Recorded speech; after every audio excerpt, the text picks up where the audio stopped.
Oke, selamat datang. Hari ini kita bakal bedah tuntas sebuah strategi mengajar yang keren banget, namanya inquiry terbimbing. Nah, pernah nggak sih kita bertanya-tanya, gimana caranya mengubah siswa kita dari yang cuma duduk manis, dengerin, jadi penjelajah yang aktif mencari tahu? Ini kan tantangan klasik buat para pendidik ya? Nah, di pembahasan kali ini, kita bakal cari jawabannya bareng-bareng.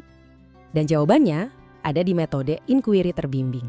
Gampangnya gini, ini adalah model belajar di mana siswa didorong buat nemuin pengetahuan sendiri. Tapi mereka nggak dilepas gitu aja. Guru tetap ada di sana, kasih arahan dan bimbingan yang jelas biar nggak tersesat. Keseimbangan antara kebebasan dan arahan inilah yang jadi kuncinya. Biar lebih kebayang, kita pakai analogi aja ya. Anggap aja ini tuh kayak perburuan harta karun pengetahuan.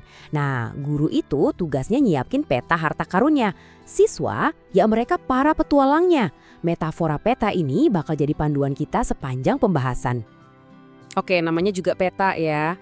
Pasti ada beberapa jalur atau rute berbeda yang bisa kita pilih untuk sampai ke tujuan. Dalam inquiry terbimbing pun begitu. Nah, ini dia dua jalur yang paling populer. Di sebelah kiri ada model umum 6 langkah yang lebih katakanlah to the point. Sementara di kanan ada model 8 fase dari Cold How yang jauh lebih rinci. Yuk kita telusuri satu persatu. Kita mulai dari jalur pertama dulu ya. Anggap aja ini rute yang paling jelas dan terstruktur. Cocok banget buat para siswa yang baru pertama kali diajak berpetualang dengan metode ini. Jadi perjalanannya dimulai dari orientasi di mana guru mempersiapkan panggung petualangannya. Lalu siswa diajak merumuskan masalah, ini teka-tekinya. Selanjutnya mereka bikin dugaan awal atau hipotesis. Nah dari sini petualangan sesungguhnya dimulai, mengumpulkan data. Setelah data terkumpul, mereka mulai menguji hipotesis tadi. Dan akhirnya mereka sampai di peti harta karunnya, merumuskan kesimpulan. Oke, sekarang kita coba lihat jalur kedua di peta kita. Ini adalah ekspedisi yang lebih detail dari seorang ahli bernama Cold How. Prosesnya dipecah jadi 8 fase yang lebih komprehensif. Kalau model Cold How ini, wah, ini lebih dari sekedar langkah teknis. Ini tuh perjalanan emosi dan pikiran juga. Mulai dari fase buka untuk memancing rasa ingin tahu, lalu benamkan diri di dalam topik, eksplorasi ide-ide, sampai akhirnya mereka ciptakan sesuatu yang baru dari temuannya dan bagikan ke orang lain. Model ini sadar banget kalau proses belajar itu nggak selalu lurus, makanya fasenya lebih mendalam.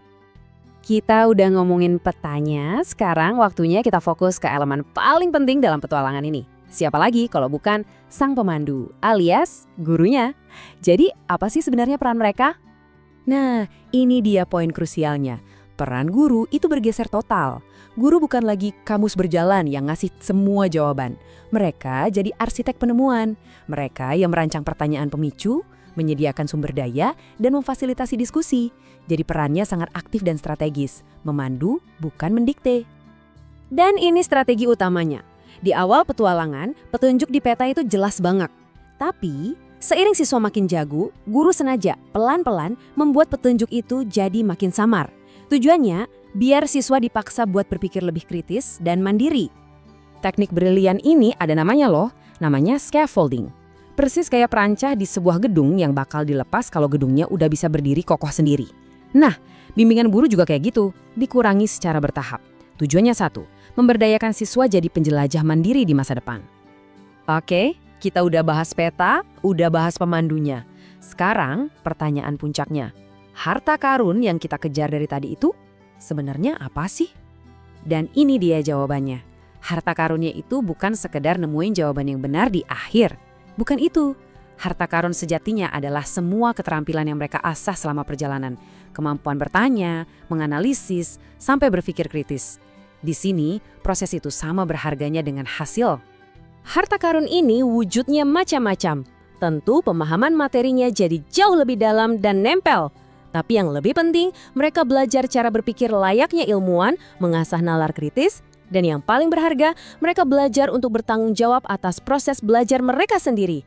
Ini bukan cuma buat ujian, ini bekal buat seumur hidup. Kalau semua ini harus kita kerucutkan jadi satu tujuan pamungkas, ya inilah dia. Tujuan utama dari inquiry terbimbing adalah menumbuhkan benih seorang pembelajar seumur hidup. Seseorang yang selalu penasaran, kritis, dan mampu menemukan pengetahuannya sendiri.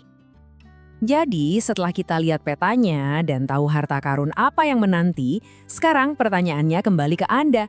Kira-kira petualangan pengetahuan seperti apa yang akan Anda rancang dan mulai bersama siswa-siswa Anda?